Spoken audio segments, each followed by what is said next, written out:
were many cheers heard around the world when this game was announced. Blizzard introduced, yet again, another real-time strategy game that would change its genre forever. It's the game that started esports. We all love it, and we love the excitement everyone shared when they talked about it. This was now about 15 years ago when Starcraft 2 was announced in E3 2007. Coming into the new year, I thought it would be fun to explore a common question across the webs. Is Starcraft 2 a dead game? Now, other streamers and YouTubers have addressed the same question, but I want to address it being someone different. 1. I don't play at an elite level. I'm not bad, but I'm also not extremely good at the game. I'm currently Diamond 3 and stayed there for a bit. And that just means that I don't play the same as, because I'm not such a high level that I only play Grandmasters all the time. 2. I don't make money off of anyone playing the game, so I don't really give a shit if I make StarCraft 2 look bad or look good. 3. I want to share the statistics rather than just give my biased opinion. So let's dive right in. Let's look up the definition real quick of a dead game. So clearly says that a pitbull that will fight to the death and still want more.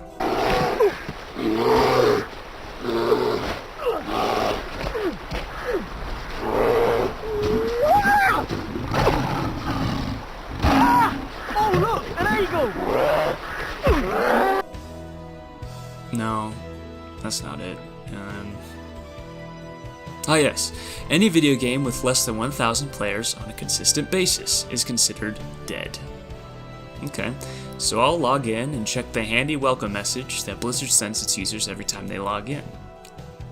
It says 7,273 games being played as of right now, January 1st, 2019. I'll assume that there are at least 2 players in each of these games, so that means roughly 14,546 current players. Not bad. I'm not sure if this statistic only counts the amount of games in your region or the total amount of games worldwide. Either way you dice it, according to the previous definition, StarCraft 2 checks out as a non-dead game. Bring out your dead! Here's one. 9pence. I'm not dead. What? Nothing. Here's your 9pence. I'm not dead. Here. He says he's not dead. Yes, he is. I'm not. He isn't. Well, he will be soon. He's very ill. I'm getting better. No, you're not. You'll be stone dead in a moment. But you're probably not satisfied with an answer like that. And frankly, neither am I. Let's look a bit deeper. There's a website created by Anders Roos called Ranked for the Win, which conveniently gives us a way to track the population of StarCraft 2 over the years. Unfortunately, it only started running fall 2013, so we don't have stats for when the game first launched in July 2010. However, this is the best concrete data that I could find. The graph can be set to display the amount of teams each season, but this can vary because of the players playing with different races and different regions, or if a player plays just one game then never plays a game again. A better way to look at it is games played per day, which will show the activity of the population. The graph has options to look at player activity by expansion. By the time this website started collecting data, The Heart of the Swarm had already come out on March 12, 2013. So the only information we have about Wings of Liberty is the amount of copies sold during the first month of release, which is over 3 million copies. Not all of these copies were necessarily consumers, and not all of the consumers played multiplayer on the daily, so it's hard to tell any real good stats from this number. For comparison, Halo Reach, which released the same year, sold the same amount of copies, which was around 3 million. Coming back to the graph, we will start looking at Heart of the Swarm. The expansion provides the peak amount of games being played per day of all StarCraft 2 expansion history, that we have access to anyway, with a peak of about 296,000 games being played per day, plus the 37,000 that were still playing Wings of Liberty at the same time, which equals 333,000 games being played daily. Finally, looking at the legacy of the Void graph, we see that the amount of games played per day started at a peak of 260,000, plus those who still played Heart of the Swarm at the time, 46,000, which gives us a total of 306,000 peak. This level had a gradual decline until StarCraft 2 went free to play, which caused a huge spike in the player base. Then, following the whole year of 2018, we have a consistent average of 225,000 games played per day. The graph during 2018 shows a spike in games played per day every time there's a new big patch or new content released. Pig, a StarCraft 2 pro gamer, recently explained this very phenomenon. Starcraft has a very stable player base, very, very stable, that is not affected by any other game releases. Starcraft is one of the only games out there where the only thing that affects the Starcraft player base is it spikes up whenever we have a piece of content, and it will just slowly drop down a little bit over time, but like only a few 100,000 players out of the roughly 2 million that play every month, right? And then it goes back up to above 2 million when there's a new bit of content or something, then it slowly peters down back to like, 1.7 million or whatever the fuck the number is, right? So Starcraft is this game which has got such a weirdly hardcore player base. We don't give a shit about other games. A lot of us play other games, but we still play Starcraft at the same time. We don't stop it. There's no competing RTSs. There's a lower overall investment because we never had the ability to look at Starcraft and say, hey, we're making so much money off in-game transactions. Even though they're trying to, they're doing more war chests, they're doing more skins, and they've started moving in that direction, I feel like Starcraft is still, not the same now.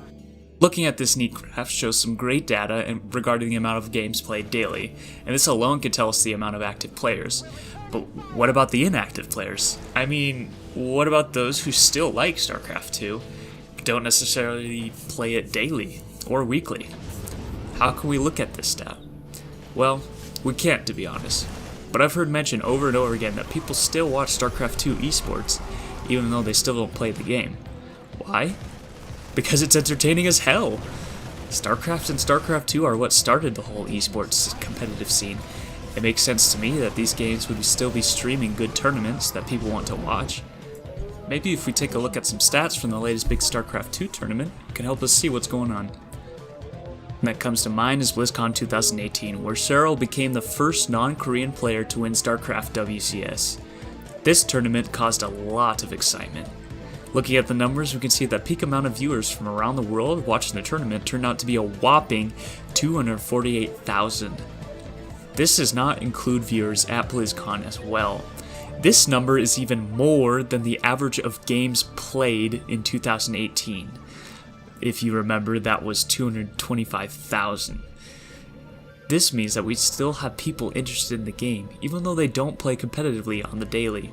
At a good comparison, Fortnite streamers of all types combined only peak at about 150,000 viewers at any given time.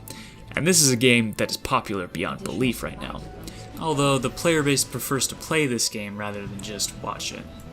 So on the viewer/esports standpoint of the game, I can conclude that it is indeed not dead. And there was much rejoicing. If this is all true, then why is the question even asked? Well, your guess is as good as mine, but I have a few ideas of why that might be the case. One, team games are not the focus of StarCraft. It has become mostly a solo game. The whole competitive scene, balancing updates, map design, is based around optimizing 1v1s. 2v2s, 3v3s, 4v4s are left to be a huge mess. Taking a quick look at the graphs, the amount of games played on each of these categories can show the enthusiasm for each one. In my experience, the times I've played team games have always been crazy in the fact that it's harder to find a match, and on top of that, even harder to find an even match. People like to play with their friends, so when deciding what game to play, StarCraft doesn't usually come up first thing. While it's possible to play team games, usually it's a dice roll of how fun it will really be. Personally, I think 2v2s could be really interesting, and could call for strategies that aren't possible in 1v1s. 2v2 tournaments would be really cool to watch, but the amount of those are either non-existent or far and few in between. 2. Lack of a variety of YouTube content. When I look up StarCraft 2 on YouTube, I only see the same 3 or 4 creators uploading their videos. Most of the time, it's unedited cut videos from their stream, which can be entertaining, but can become really long and repetitive. A quick search shows that not a single video is below 15 minutes, but they have their style, and that's what their subscribers like. I get it.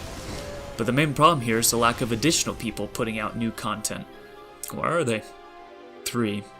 The hype train is gone. StarCraft 2 is 8 and some years old. It's not new, so it doesn't catch as much attention anymore. Doesn't mean it's dead, just means there isn't as much excitement for the game. That also doesn't mean it's not fun. I love StarCraft. I think it's super fun. I could play it every day without getting bored. Let me know in the comments what you think. Why do people think this game is dead? What do you want to see for the StarCraft scene? Marquez Brownlee. Please thumb up, subscribe, and hit the bell icon as well. Thanks, and I'll see you guys next time.